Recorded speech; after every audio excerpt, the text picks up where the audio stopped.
Yeah, it's on the beginning, the preface. Okay. Yeah, the last page from page 39.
Okay, let's open up with dua, a prayer.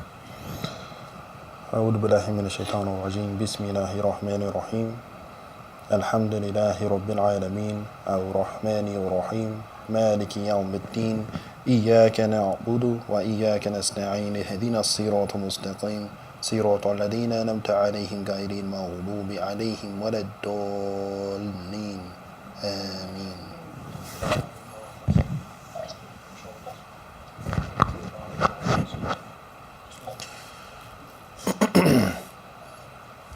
Okay, so we took a week off, but can anyone remind where we are in our timeline? What number did we leave off at?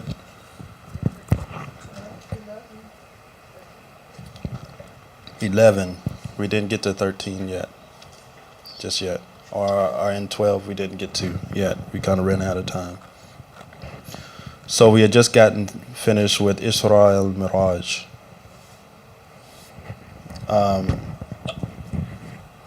And a brief recap would be that the Prophet had just suffered in year 10, the year of sadness, right? One of the most humiliating and stressful times of his prophethood and life in general was the stoning at Taif, which he endured, and that abuse which he endured for a week on end, or weeks. And then after this very low point in the Prophet's life, Allah subhanahu wa ta'ala blesses him with this journey of a lifetime, right? This miraculous miracle. And he takes this ascension, he brings back with him the Al-Fatiha, the 7 often repeated verses, right? He brings back with him prayer. He brings back with him the completion of Surah Al-Baqarah. He brings back with him, that peace and understanding of being in the presence of Allah subhanahu wa ta'ala, and what that meant for him and his companions as well when they asked, and the peace and understanding of being able to ascend the levels of heaven, meeting his seniors in prophethood level by level, and leading them in salat, establishing the fact that his message is a completion of all the messengers that came before him, and all of the prophets that came before him are accepting of his prophethood and leadership. Because in Islam, when a prophet comes after, you accept the leadership of said prophet, because it's a continuation of what the prophet previously brought, and a building upon in many instances as well. So he comes back, right? He wakes up astonished. He's at the Kaaba, and he wakes up, and the first person he is seeing is Abu Jahl. Abu Jahl is who? Enemy, right? He's the leader, one of the high leaders of the Quraysh. Enemy, the sworn enemy of al-Islam, maybe the worst enemy. And the Prophet is describing the fact that he had gone to Jerusalem and has made this ascension. And Abu Jahl sees this as an opportunity to diminish the Prophet and his sayings, to discredit him, and to make a mockery of him amongst the people. So he gathers a group of Quraysh from all around, and and he drills the Prophet, basically, asks questions, right?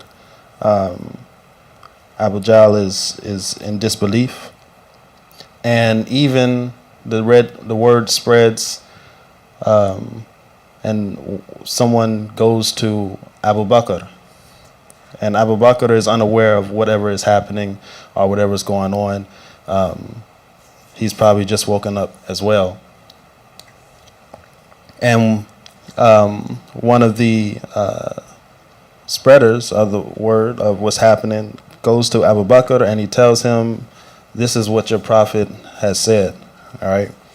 That can you, and this is the person that you're allowing to lead you. This is what he just said. And Abu Bakr has, the best, most wise response you can have in a situation, which is summarizing that if this is what my Prophet, peace and blessings be upon him, has said, then it must be true.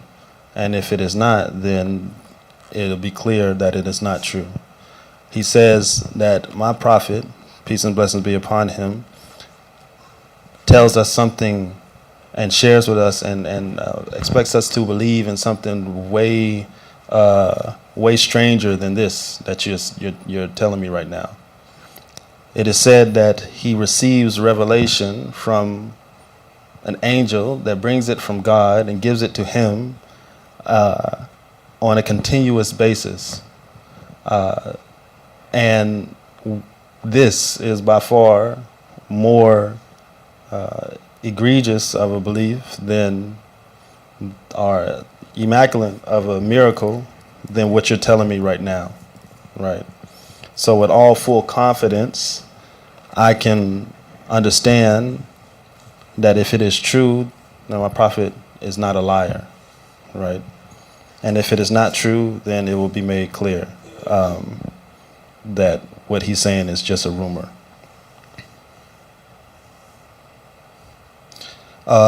So many people gather around the Prophet during this time. They're asking him questions, right? Abu Jahl is making a big event out of it, right? Trying to get people to grill him, to catch him in a mistake, to catch him in a flaw that he thinks that he has the Prophet with. And so the Prophet, peace and blessings be upon him, is up in front of the people of Mecca, and he is trying to answer all of their questions, but he starts to get worried. And he starts to get worried because they're asking very specific questions. Like, what does this building look like? What does this structure? What are the lines on here? What does the road look like over here and there?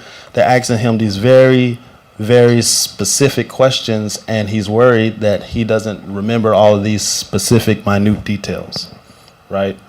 And he starts to get worried so much, but puts his trust in Allah subhanahu wa ta'ala, and miraculously, he describes this event as happening, where he says that Angel Jibril came down and I started to see Jerusalem in front of me, right? As the people are asking these questions, he starts to see in front of him the scenery of Jerusalem coming about, right? So that he can answer each and every one of their questions to the T, right? And this is a miraculous miracle from Allah subhanahu wa ta'ala, and mercy from Allah subhanahu wa ta'ala that our Prophet, peace and blessings be upon him, tells us about, which helped aid him in that stressful moment, right? And so people acknowledge that, and there was a rabbi nearby that also acknowledged that what he's saying is true. They know that he's never been to Jerusalem, and the rabbi had been to Jerusalem and knows the scenery, and every time the Prophet answers a question, the rabbi affirmed that it was true, because he had that miraculous miracle from Allah subhanahu wa ta'ala to help aid him in their ignorant questions, right? And also, he saw a caravan coming back. On his way back from his ascension, he saw a caravan that was right over the hills, and it was described in a way in which Abu Jahl said, if what you say is true, then they should be right around the corner. They should be here coming soon. And lo and behold, someone yells out in the distance that the caravan is actually around the corner on the other side of the hill, and they're coming. And so that was another solidified prophecy that the Prophet had just given them. Of course, did not sway Abu Jahl or all of the disbelievers in the least, but for us, it was a miraculous miracle and affirmation of this beautiful journey that if we delve deeper into, we can learn far more and a lot in its own class. So that and that is around the time when Surah Al-Najm or Al-Anam, and Allah subhanahu wa ta'ala affirms in Surah Al-Najm what the Prophet, peace and blessings be upon him, says, and he also affirms in Surah Al-Anam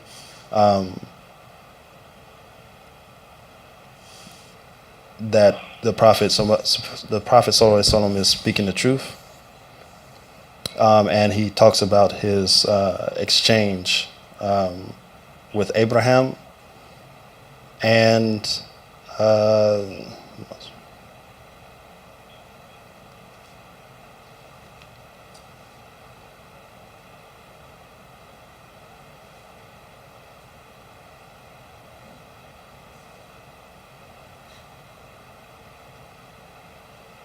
yeah, it's a confirmation, Surah Al-An'am, confirmation that he is not speaking idly, that he speaks from what Allah subhanahu wa ta'ala teaches him, and that he should be founded, or he should be grounded in what he's saying, and don't worry, and not to worry about those who reject, because Allah subhanahu wa ta'ala guides whom he wills.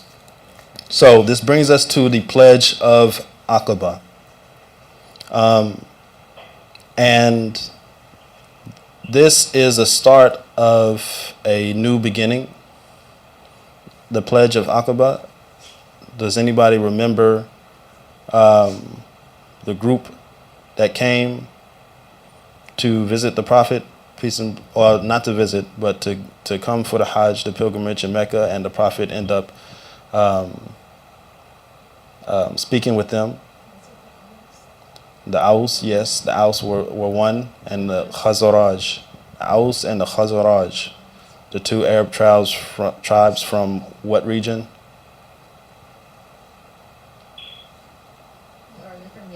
Yathrib, yes.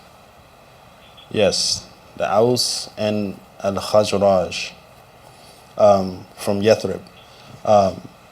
And some delegates came, but they also came back, right? They came back and pledged to the Prophet, peace and blessings be upon him. and it's called the pledge, the Aqaba pledge, right? And these are just basic principles and foundations of the religion. To not associate anything with Allah subhanahu wa ta'ala, don't steal, fornicate, practice infanticide or killing of babies. Infanticide, that's what infanticide means. Don't practice slander, backbiting, and to obey the Prophet, peace and blessings be upon him, in that which is right. And they all agree to this, and they take this back to Yathrib with them, right? These are 12 men that agree to this moral code, and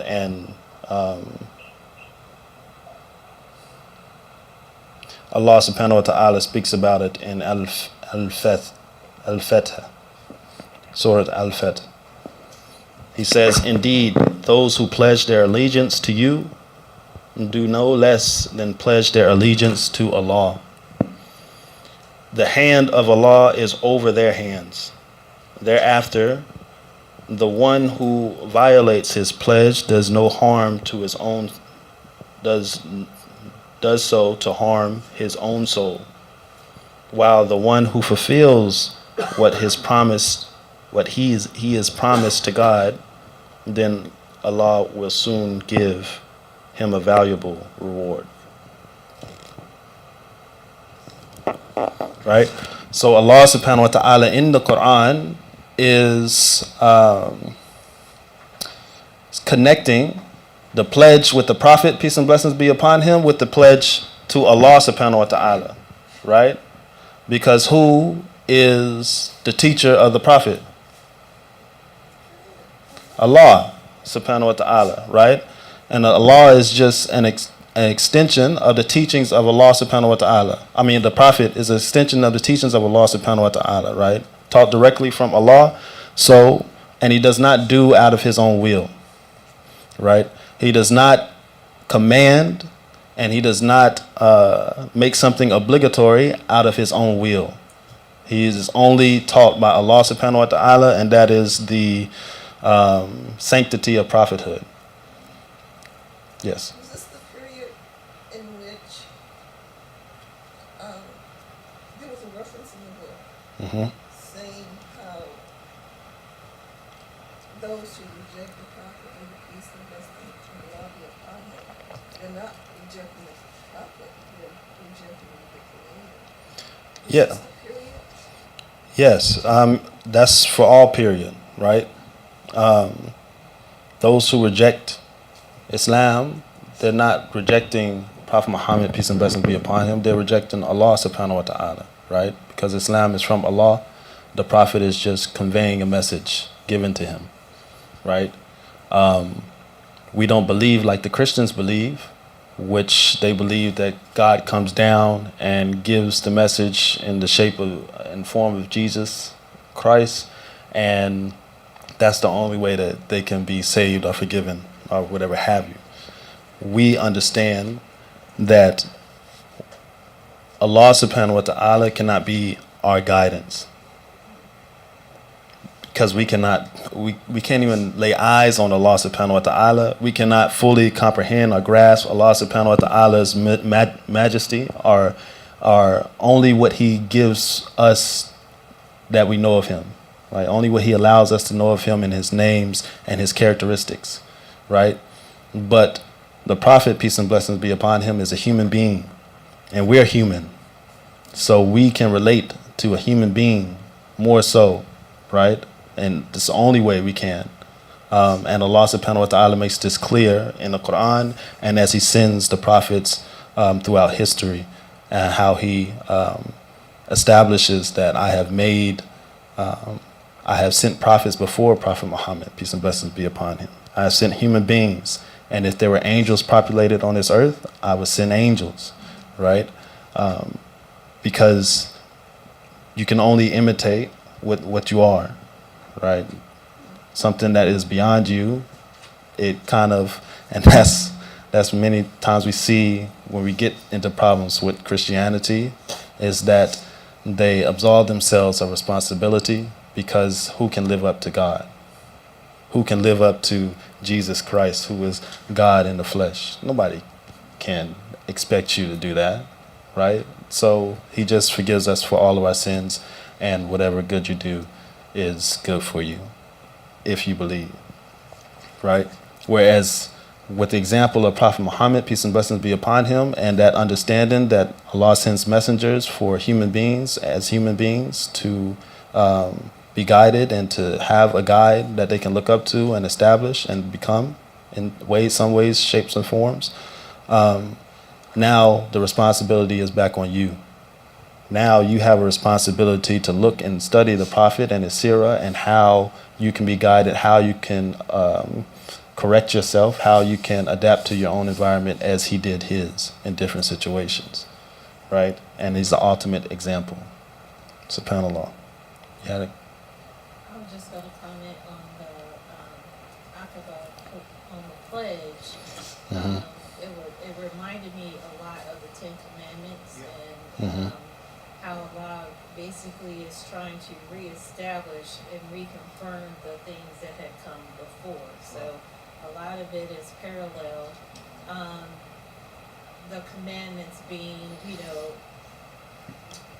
the pledge seems a little bit more concentrated in that it's covering, in what it's covering, but the overarching themes around stealing, how to treat people, how to behave within society, not slandering, and then supporting your messenger that came to you. Those things, especially obviously Tawheed, it's like he's reestablishing that within the community as a foundation to move forward. So it's kind of like you can look at that now and say, if you don't have these things in order, you will not, you don't even have a foundation to move forward from. So I think it's a good tool to kind of like have conversations with folks who, well, what is this really all about? What was that journey about? What came out of it? If you're going to discuss the pledge, someone maybe be able to relate to the Ten Commandments. Okay, this sounds familiar to me. This isn't something that's, foreign. Foreign, or I have to somehow undermine what that message was. And it kind of opens the door for the conversation.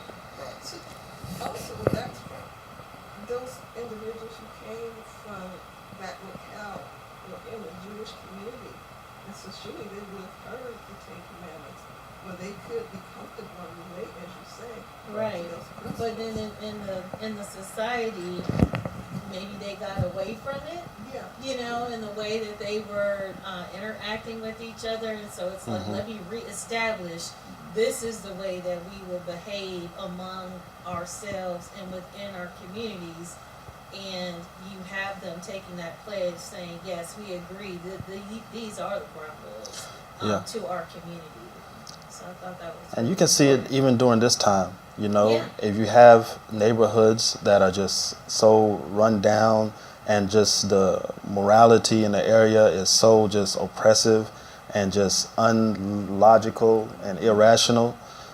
When somebody comes with something simple like this, people are like, yeah, that makes sense. We need to put that as a standard, right? And that was the same society that they were coming from. That we've lived with all of this, and it's not worth it. And we see how it's degrading, and there's no future in it. We need to establish this, at least to try something else, because this isn't working. It's bad for the soul, and everybody can attest to that. It's just how you present it in certain ways. Even the most, ignorant of gang members or whatever have you will have something in them that tells them, all right, that's rational. That makes sense. And these are essentially the Ten Commandments, right? If you read the Ten Commandments right now, we follow them better than many Christians in many instances, right? If you just read them for what they are and you don't imply any opinions or metaphor or some jujitsu around what it's saying, you take it for yeah. We have a common ground. We have a common establishment and understanding of what it means to be a servant of God and what it means to live as a moral human being, right? They all come from the same God.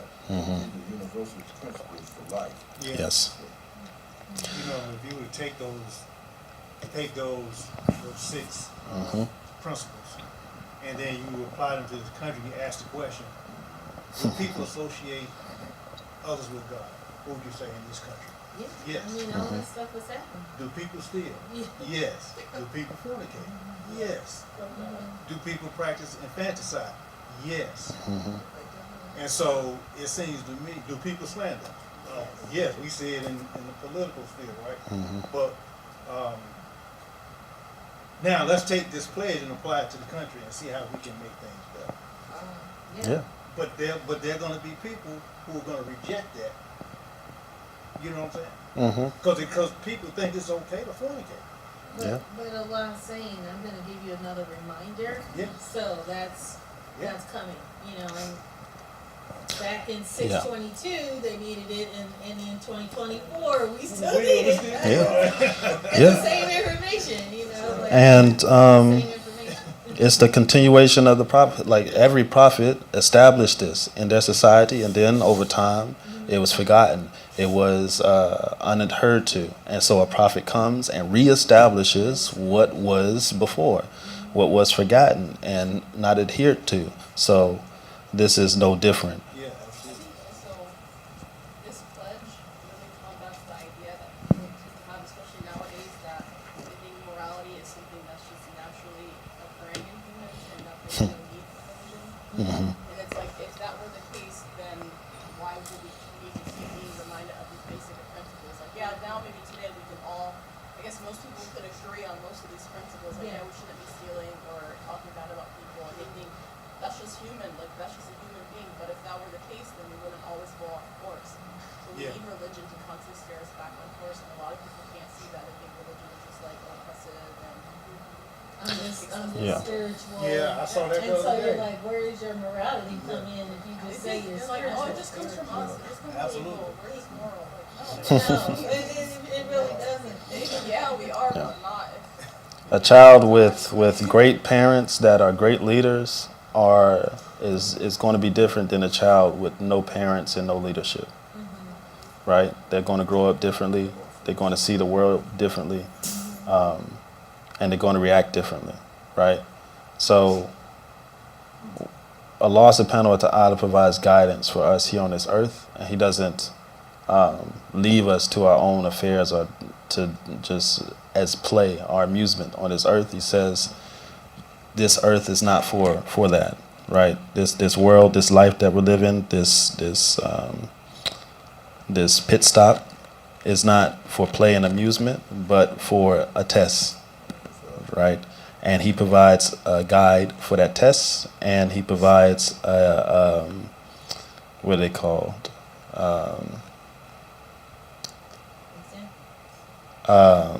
The assistant for the instructor. Huh? Assistant to the instructor. The assistant for the instructor, for the professor. Oh, you talking about- Teacher's aid. Yeah, He provides the teacher's aid for us to study with, right? To study the guide, to help us understand the guide. I can give you a medical book that's like $1,000 or so and tell you here, study this guide and then prepare to do surgery. You talking about an apprenticeship? Yeah. But it's not the same as if I give you the best doctor in the world to teach you and help you study that book, and tell you to go do surgery. Now that's a whole different experience. It's a whole different wisdom that's coming with it, right? And Allah subhanahu wa ta'ala does that for us. And that's the mercy. He gives us this heavy Quran, this heavy message, and He gives us somebody that lives it out in his life and explains it to us and breaks it down for us so that we can establish it for our life as an example, right? It would be oppressive if we didn't have that. But look at the And the simplicity. The simplicity of the things. If Yeah. you do these things, you're halfway there. And Allah subhanahu wa ta'ala makes it so. In the Quran, He says some of it He has made just simple for the layman that anybody can understand, and then others He has made it complex for scholars and people that want to spend their lives studying. You can delve deep into it, right? Imam Rashad was speaking a couple of days ago. I was listening. He was up in New York, and he was saying how you have to make the Quran a daily practice in your life, right? And how he tries to read 3 juz a day for 10 days or so, and do that for a month and build up the habit. He would read a juz and a half in the morning for Fajr, and then juz and a half for at night before going to bed. And he talks about how even just reading that, even just making that attempt and that practice is going to elevate you and your understanding of religion. Let alone studying and going deep, just reading it and just, having that intent, right? He got 6 kids. Yeah. I'll be wondering too. He's on reality show or something. But subhanAllah, that's the mercy of Allah subhanahu wa ta'ala. The simplicity, and once that simplicity is established, it'll probably inspire you to go deeper and do more, inshallah. Okay, so the 12 men of Yathrib take that pledge, they go back, and they establish that understanding amongst their tribes, right? And the Prophet, peace and blessings be upon him, does something that we can really learn from and truly grasp a better understanding when it comes to our lives and lives going forward after the Prophet's passing, and just an establishment of his sunnah, was that he, once the pilgrims accepted allegiance, he sends Mus'ad ibn Umayr. He sends Mus'ad ibn Umayr to Yathrib to teach them the growing collection of Meccan surahs and lead them in prayer. If you don't remember, Mus'ad is one of the very valuable companions.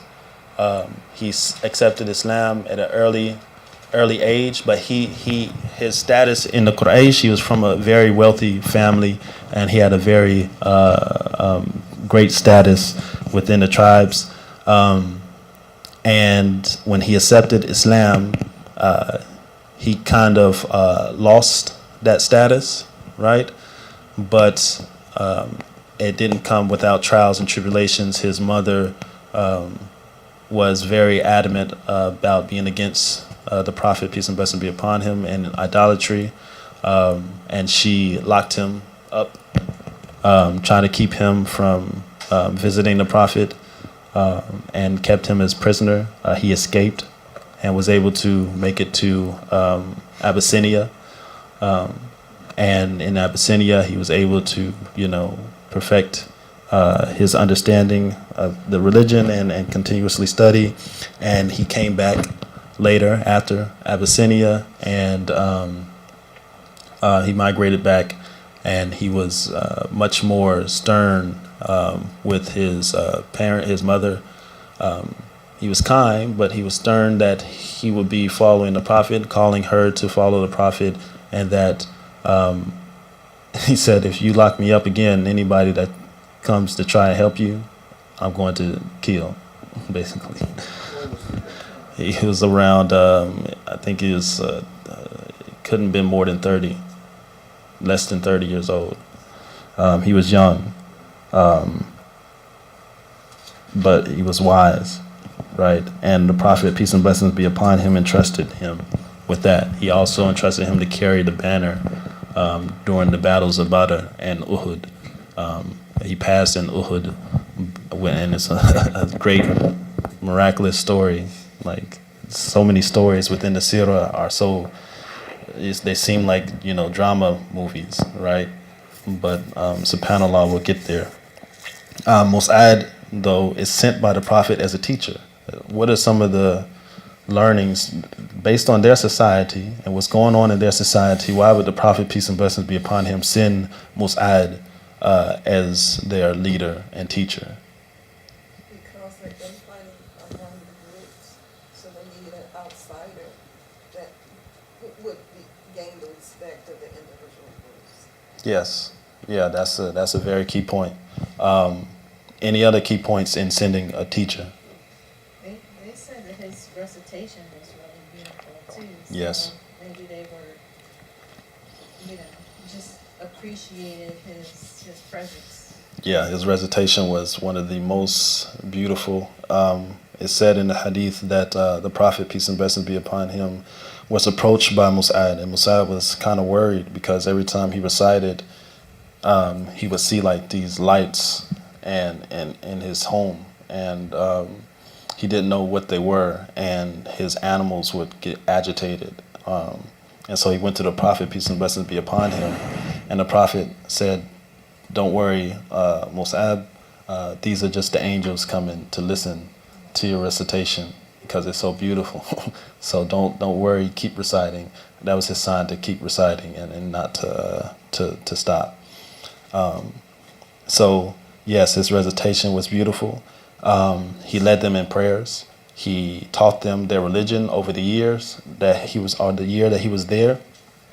And it was said that within like a week or 2 weeks, he was able to convert about 14 people, and that was kind of proof of his of the Prophet's wisdom in sending him, and that just continued on until he was able to amass around 70 or 75, between 70 and 75 followers of the Prophet within a year or so, which helped establish a good base for the foundation that's coming and for that hijrah that's on its way.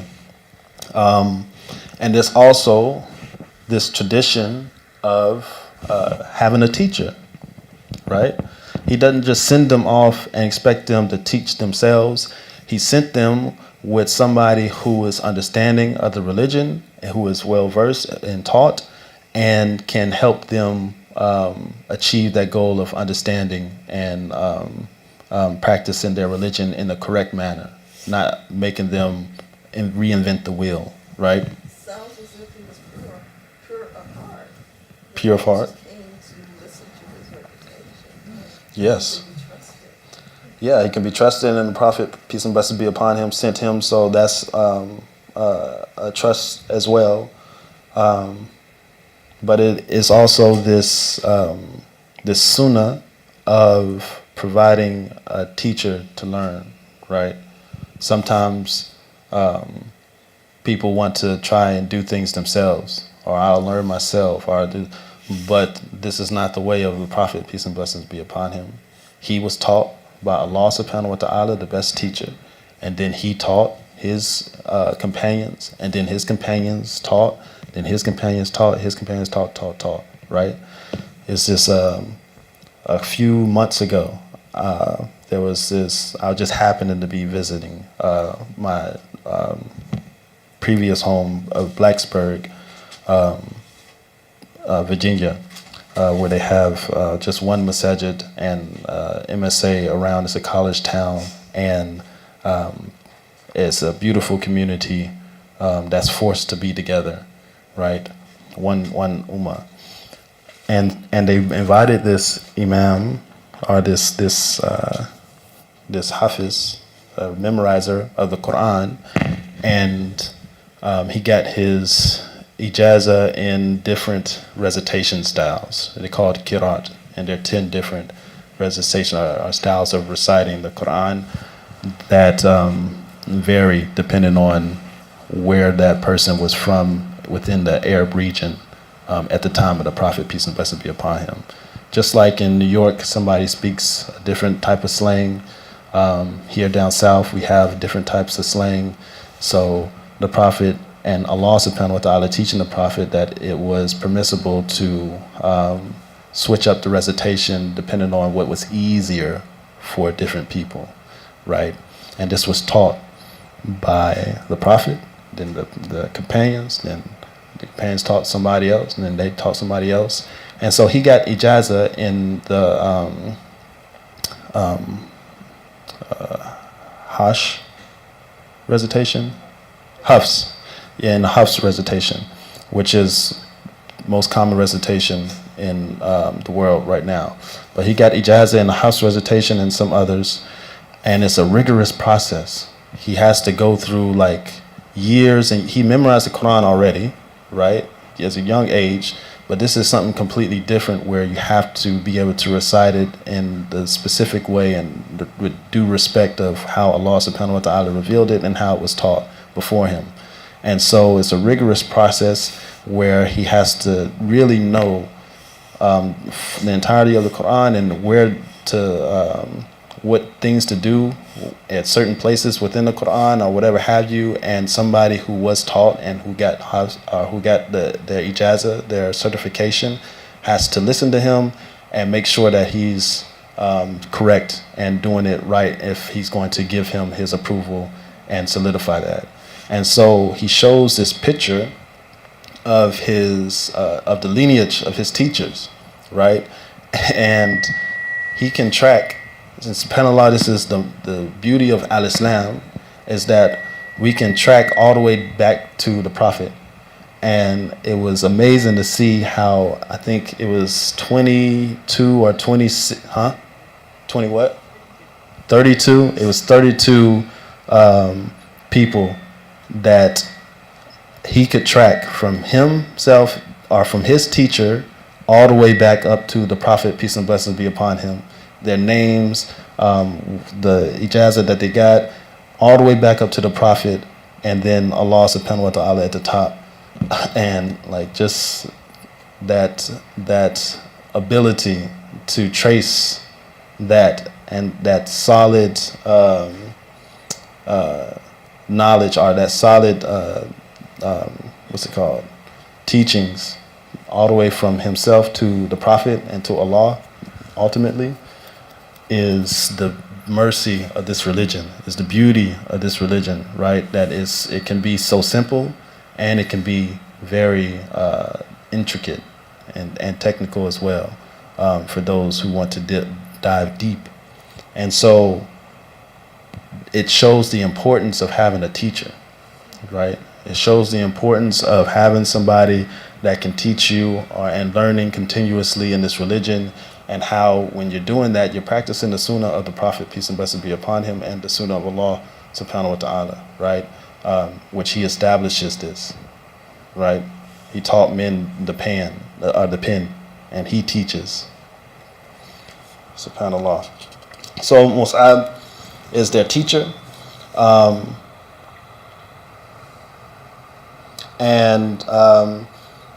Like you said, big reason why they needed Mus'ab is because many of them probably would not allow somebody from another tribe to lead prayers or to recite to them or teach them, whatever have you. That's kind of the animosity they had between one another,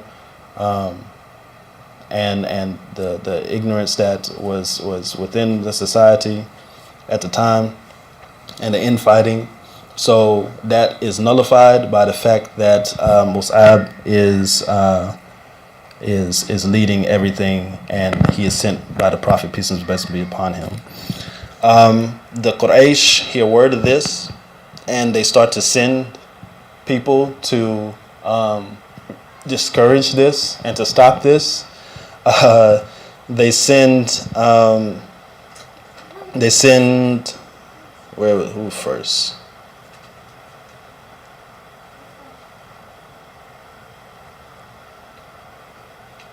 Okay, they send Usayd ibn Hudayr to break up Musa'ab's gatherings. And when Usayd gets there, he he he he starts to make a ruckus, right? And Mus'ad tells him, "Hey, are you system?" He says, "Listen, let me recite to you what I have, and if you agree with it, then you can choose to follow it. And if you do not agree with it, then this is not for you, right? And you can leave or whatever have you." And so he recites, and Usaid ends up accepting al-Islam, right? Because it's this beautiful recitation and it makes the most sense, right? And he converts to Islam and he comes back to Sa'ad as a Muslim. And then Sa'ad goes and confronts Mus'ab himself, and the same thing happens once again. Sa'ad turns Muslim as well, and he converts to al-Islam, and he tries to persuade the Quraysh to also accept Islam with his high position, but that does not go over well. So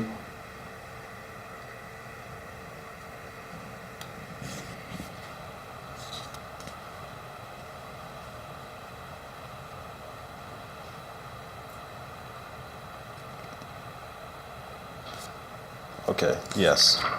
Let's see one time. Okay, yes, we'll go over this last point. The second Aqaba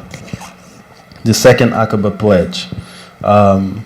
After a year goes by, and those 73 people that Mus'ab was able to conjure up, 62 Khazraj, and 11 Aus that are now Muslims and have an established presence in their communities and ready to kind of invite the Muslims in. And so they travel for a pilgrimage, for the annual pilgrimage to Mecca, and upon arrival, they greet the Prophet, and this is a secret meeting that they have, in which the Prophet gets all the leaders within that group, about 9 people or so, and they make a pledge to the Prophet, peace and blessings be upon him, that they will protect him and what have you. Listen, it's much like this Aqaba pledge. Good. To listen and to obey, to spend in plenty as well as in scarcity, to enjoin what is right and forbid what is wrong. In Allah's service, you will fear the censor of none, to aid me when I come to you, and protect me from anything you protect yourself, your spouses, and children from. Right? And before they make this pledge, Abbas ibn Abi Talib,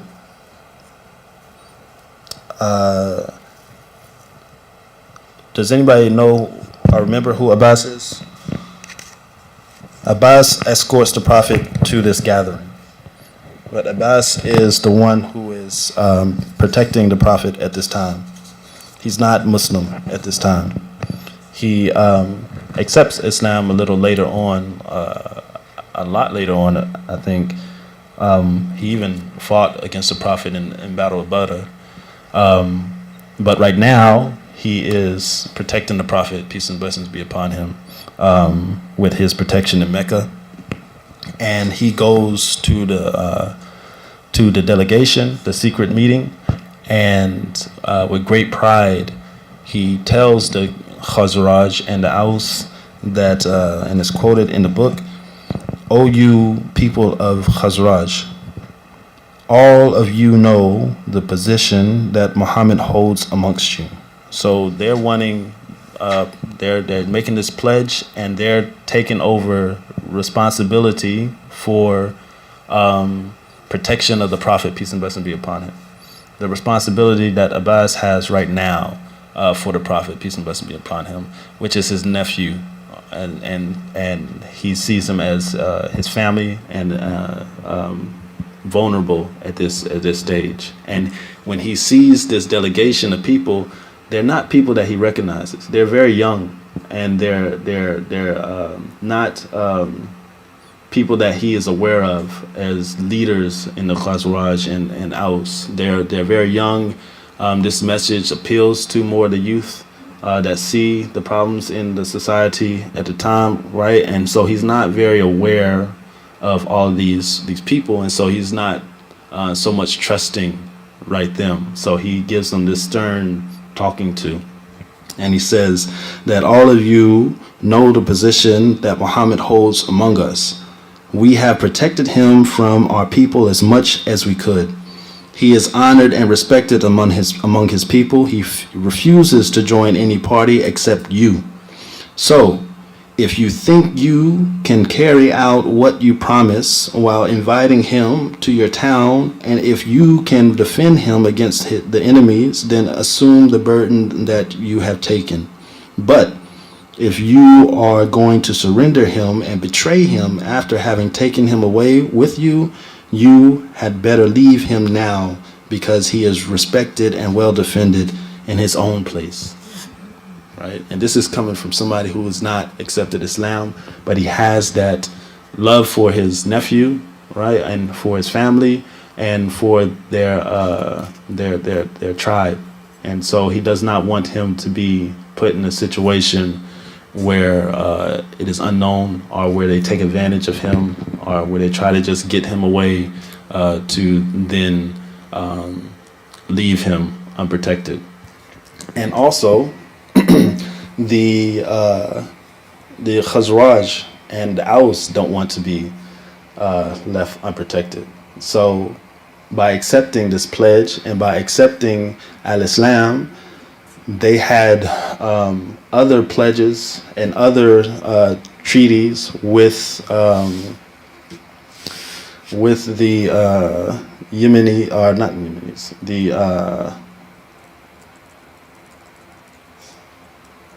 the Persians, right? They had other treaties with the Persians and others around in the surrounding areas that they would have to break in order to make this pledge and to make this alliance with the Prophet, peace and blessings be upon him.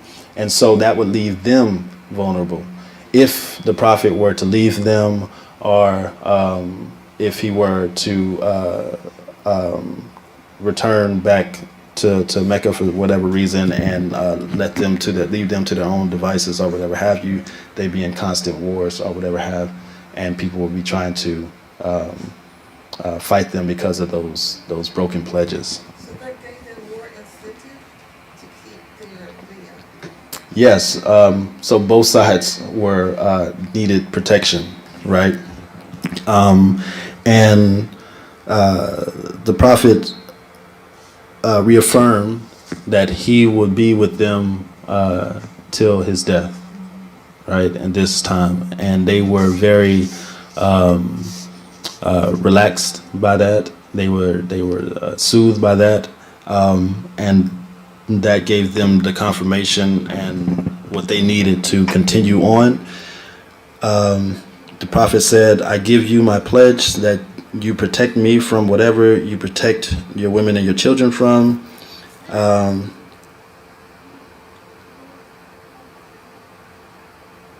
They were concerned about him returning to Mecca, and he says, "No, it will never be. Your blood will be my blood. In life and death, I will be with you and you with me. I will fight whom you fight, and I will make peace with whom you make peace." And he shares the pledge with them, and they ask, what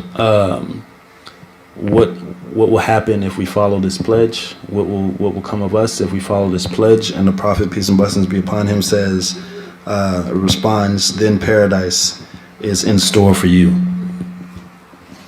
Right? And that gives them that joy, that gives them that stability that they need to go all out, right? And to put everything on the line for this this union of sorts.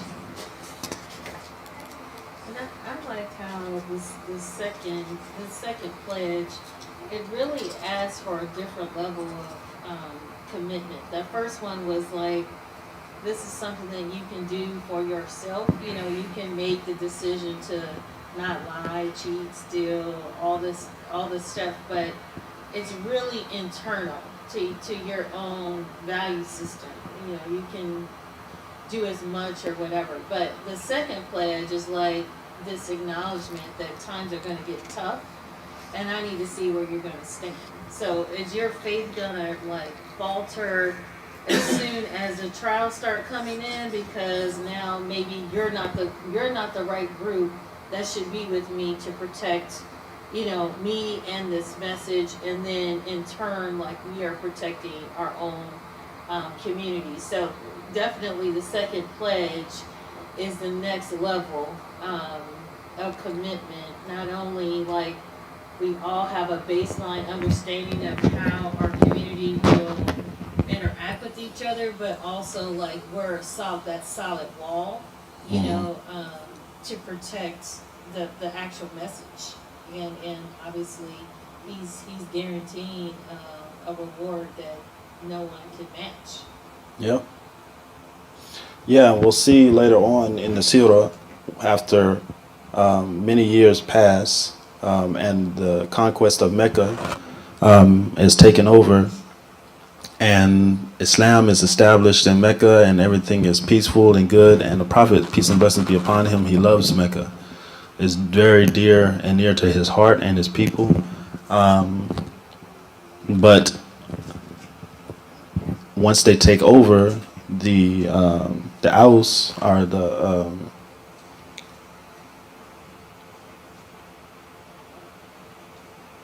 Ansar helpers. The Ansar, they start to become sad, right? They start to think that, all right, the Prophet's going to stay in Mecca, and we're going to have to go back without him, right? They start to become very worried and sad, and many of them are crying or whatever have you. And the Prophet, peace and blessings be upon him, reaffirms, and he tells them, old people, old Ansar, like, are you not happy that they have, that the Muhajirin have Mecca or whatever have you, and they have the Kaaba, but you have Allah's messenger, because he's going back with them? And so that really lit joy in their faces, and he did return with them and lived the rest of his life with them, and was buried there in Medina with them, fulfilling that pledge and that promise. Yes. Yes, I did. Yeah.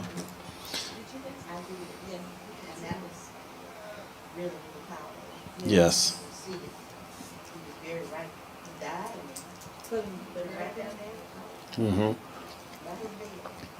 Yeah, we'll show you pictures. We'll put some pictures in the slides of his grave and where he was buried and how his house looked and things of that nature. Abu Bakr was buried right beside him. Omar then was buried beside him. All the while, Aisha was living next to those graves.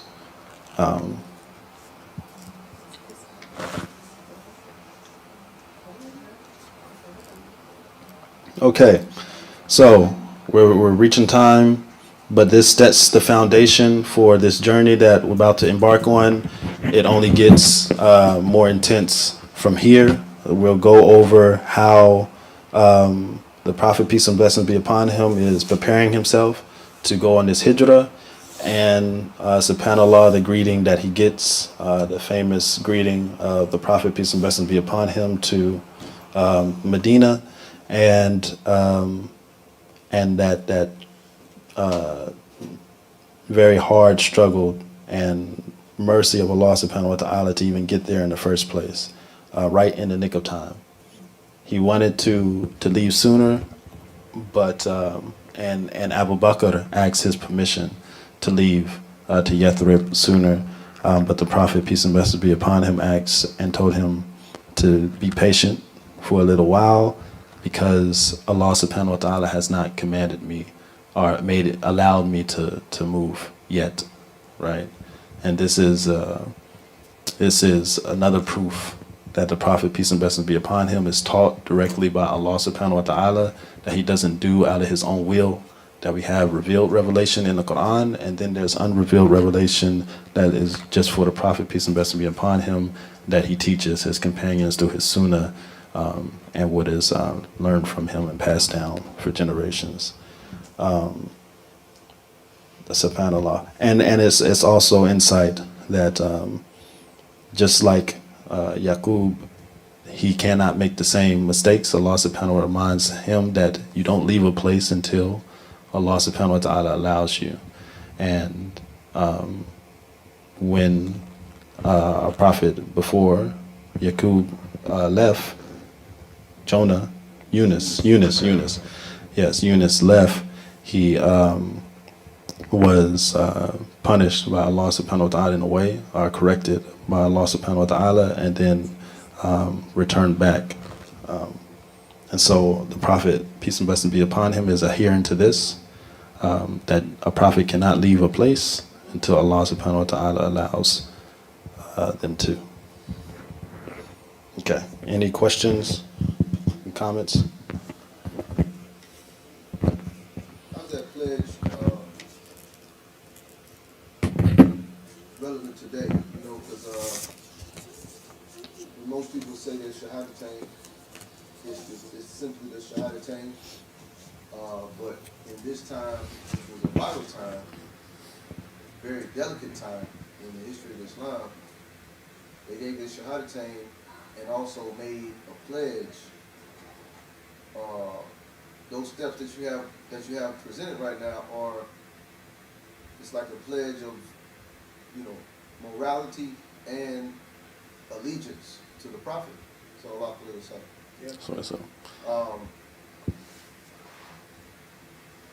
So how would it be relevant today? Like if someone were to try to do that, or do something similar, as in a bay'ah or pledge for something like, I don't know. Can you imagine? Does anybody do that today? If you were to say your Shahadatain in Yemen somewhere, and the Sheikh says, "Now I want you to pledge to my leadership." I thought I was going somewhere with the question. No, but the thing is, like, the religion wasn't complete at this point in time. So the religion wasn't complete until, 12 years later? So now the whole religion is our pledge.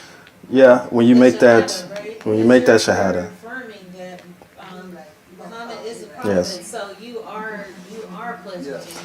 When you make that shahada, the key word is you're a witness, right? Yeah. You're a witness. You witness the fact that Allah subhanahu wa ta'ala is one, and that Allah's messenger is here, and is true, Yeah. and is the final seal of the messengers, right? And everything that comes with that, Yeah. right? Everything that comes behind. In today's time, people have allegiance to their religion as Muslims, but there's also allegiances to governments. Yeah, the country. So it's similar to that. If an army were to come, you got to protect. Yes. So that's Yeah. the type of pledge that he had to make.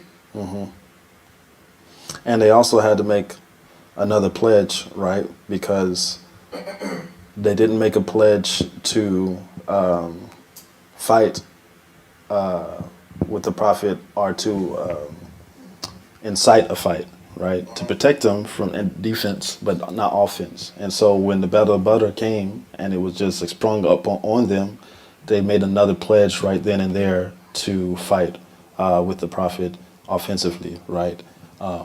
And establish, themselves as a party to reckon with. So we have those even in today's society. Yeah, our pledges with the countries that we are in. It's part of the Sharia to abide by the rules of the land, right? You have treaties and you have contracts and things that you have to abide by as a Muslim. If you make a treaty with somebody, if you hold a contract with somebody, it's your word, right? And Allah establishes that necessity in the Quran as well, saying to keep your contracts and keep your pledges and your promises, right? So, Isn't it also built in though that if you, like in this last one, number 6, do not disobey the things that are right. So if you're being pledged into something that is wrong or immoral or that would cause some objection, you know, in it like shirk or something like that, you would not be able to pledge to that, and that is an allowed, you yeah. know, abstention from that pledge. So, And in certain circumstances, some of the companions were forced to make pledges that they denounce Islam or whatever have you under persecution. And Allah subhanahu wa ta'ala sends revelation absolving them of that pledge because it wasn't in their hearts. He knows it was not in their hearts and they're doing what they need to do to survive or whatever have you, or to escape or buy themselves time. And so Allah subhanahu wa ta'ala gives, leniency within that. But to willingly yeah. make a pledge that is against your religion and against Islam, and knowing that is a flaw in yourself, right? And will be marked, I'm sure, as a bad or a sin of sorts in your book. I would think they are religious leaders, be it specifically in Islam, that follows the principles of Islam and obey steps and obedience of what the Prophet has left. So sometimes you are confronted where you're being asked to make a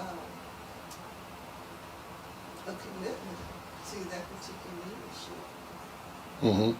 Well, yeah, and in the Quran, Allah establishes that you are you're supposed to obey Allah, the Prophet, and then the leaders amongst you, right? So that's that I'm aligning my comment to exactly what you said. The brother referenced what is the issues of today. Does it occur? It doesn't. Yeah. Especially when you're talking about in that last piece, obey Allah of Nasif and those placed in authority amongst you. It can be a supervisor of a job. Yeah. Because that extension is there, your supervisor. Now the question is, are they telling you what they're telling you to do? Does it go against what the prophet Still has to said? have a foundation Yeah, of they- greatness. It Yeah, can't yeah. just be blind following. You're in Yeah. a religion or out of the religion. You're required to still think, right? Because Yeah. there are other instructions that are coming in. And Allah subhanahu wa It has to reconcile. Let me emphasize, and I believe in itself, what you're saying, it's all along those same lines. Not against or outside of, Yeah. but rightly guided within. We know within ourselves something is right or wrong. And most people, or most particularly those leaders, will never tell you, follow me and not the religion.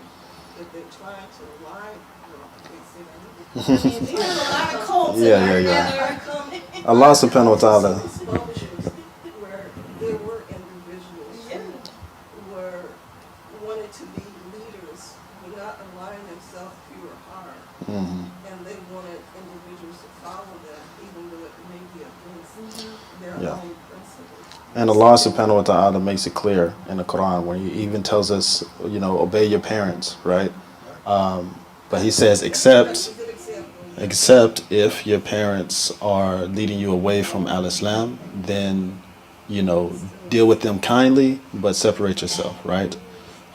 This is wisdom for how we should revere those in leadership positions, but if their leadership starts to, go against the teachings of Allah subhanahu wa ta'ala and His Messenger, then we disassociate ourselves with that, right? And that's our responsibility to have ownership in knowing our religion and knowing what's right and what's wrong and what's established by our Prophet, peace and blessing be upon him, not just taking whoever's word for it.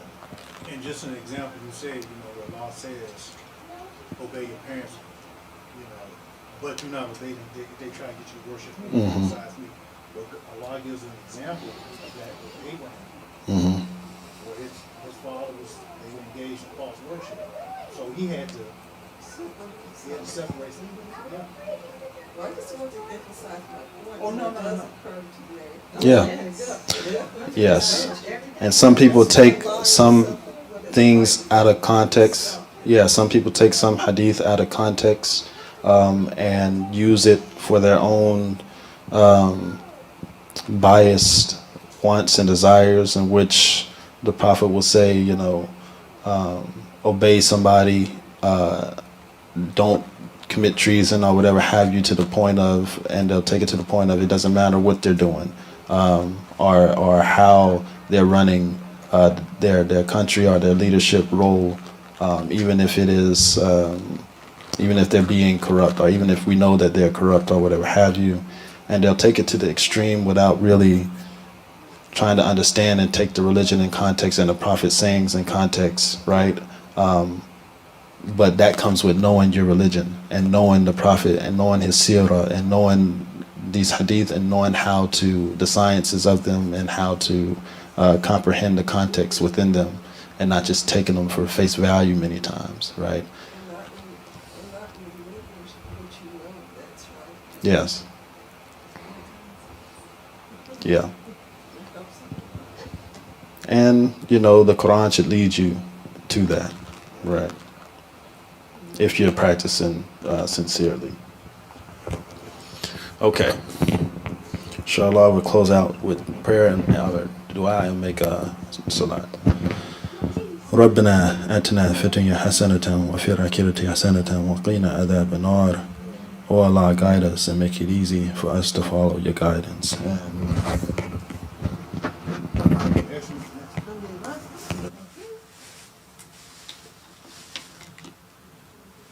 Critical. That's when they're like, we're talking about a job, and you working somewhere, and now you gotta, let's say, and if you know what the current rate talks about, okay, let's say, if you in a position where you got to do corporate surveillance, right? You know what I'm saying? Yeah. You gotta be able to rectify that. Yeah, how to do that. But if it's a situation where it's dealing with fantasize, right? Exactly. Yeah, is it needed? You know what I'm saying?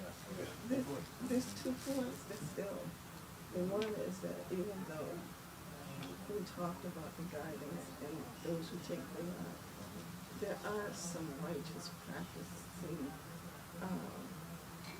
Islamic scholars. So I'm not trying to take away from one side or another. It's just we haven't responded to what they have to say. And the other thing that I think is, it was for about infanticide. Yeah. But the thought came to my mind, I was when our kids, but in the society, we're not allowing them, or we're not helping them, I don't think that teachers are essential in trying to give their kids the best and to be like human beings. But I mean, those kids through them in today's society. Nobody's adhering to those principles. People are allowing other things to like children, not at all. Yes. Children listen to everybody else's mistakes. A lot of music that they listen to, learn from that as well. Shape. The mind is gone. If it's your clarity of mind, that's what we're practicing. They don't understand one. Just do these morals because it seems right, but I can explain where they come from, the foundation behind circumstances, people make it up as they go other times, and we see that in society. Be it Muslim or Christian or whatever, we're all kind of falling in that category. And so, As long as I do and say now, it's all right. yeah. There's no consequences to look forward to. Oh, yes, Be I do. later. No, no. One, because, there's this belief that God died for your sins, and as long as you accept that, then you don't have to worry about anything else. And that is a mindset. Even if someone doesn't accept Christianity fully, that mindset has an effect on how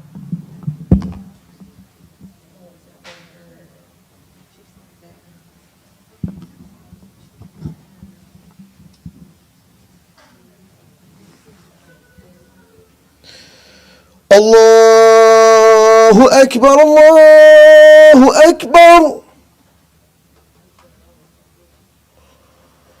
الله أكبر الله أكبر أشهد أن لا إله إلا الله أشهد أن لا إله إلا الله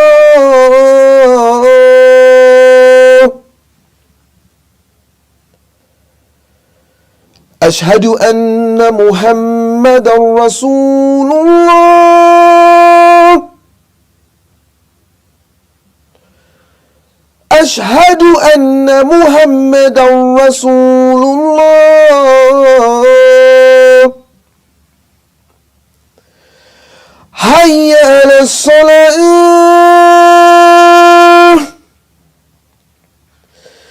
حي على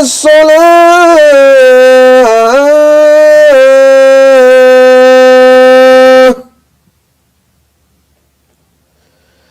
حي على الفلاح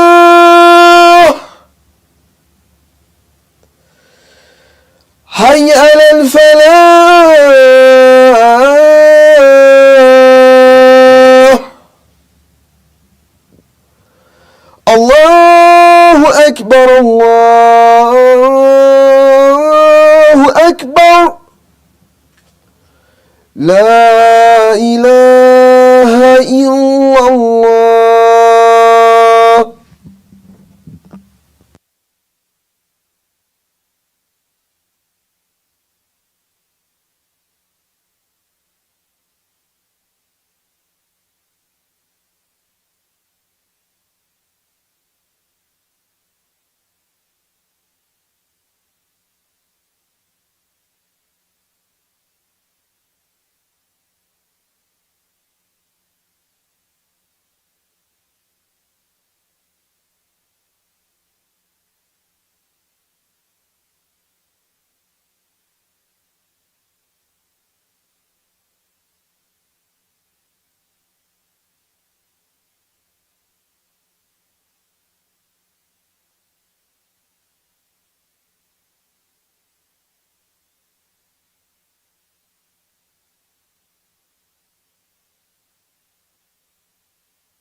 الله أكبر أشهد أن لا إله إلا الله أشهد أن محمدا رسول الله حي الصلاة حي الفلاح قد قامت الصلاة قد قامت الصلاة الله أكبر الله أكبر لا إله إلا الله.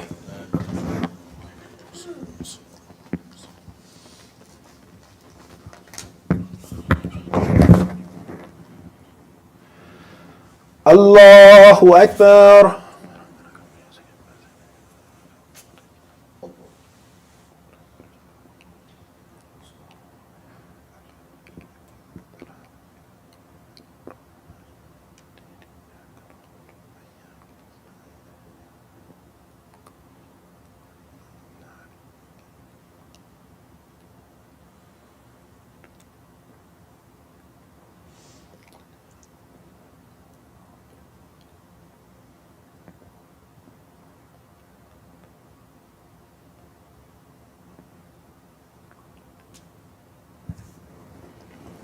Allahu Akbar.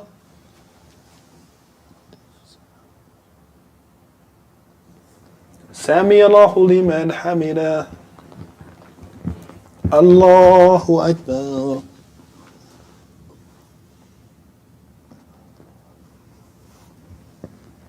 Allahu Akbar. Allahu Akbar.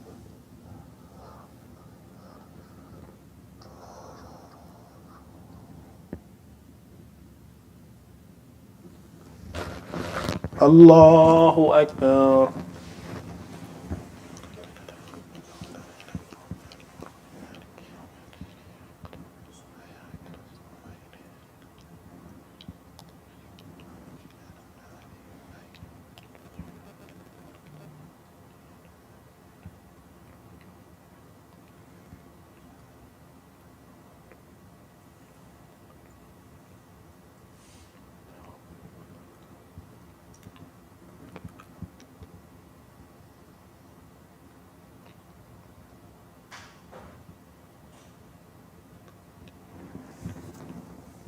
Allahu Akbar.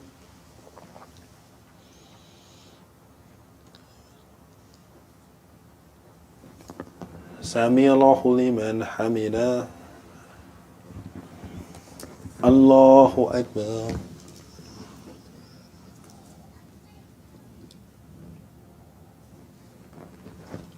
Allahu Akbar.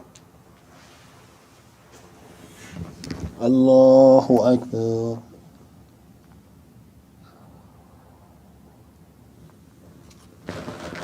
Allahu Akbar.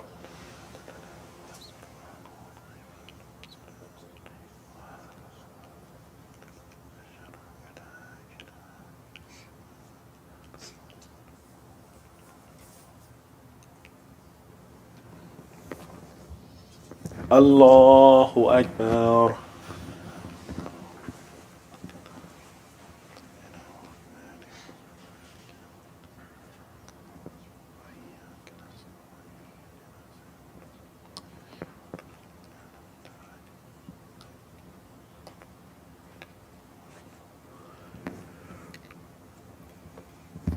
Allahu Akbar. Sami Allahu liman hamida. Allahu Akbar.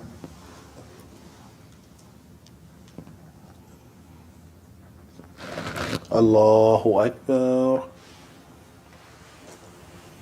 Allahu Akbar.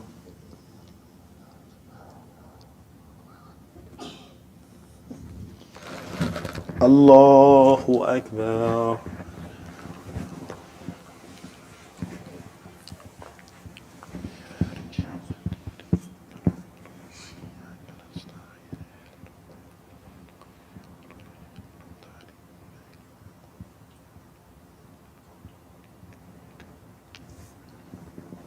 Allahu Akbar. Sami Allahu liman hamida. Allahu Akbar.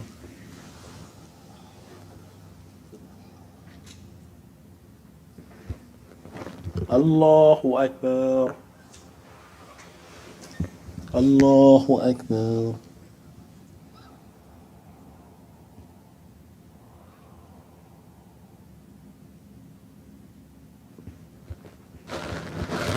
الله أكبر.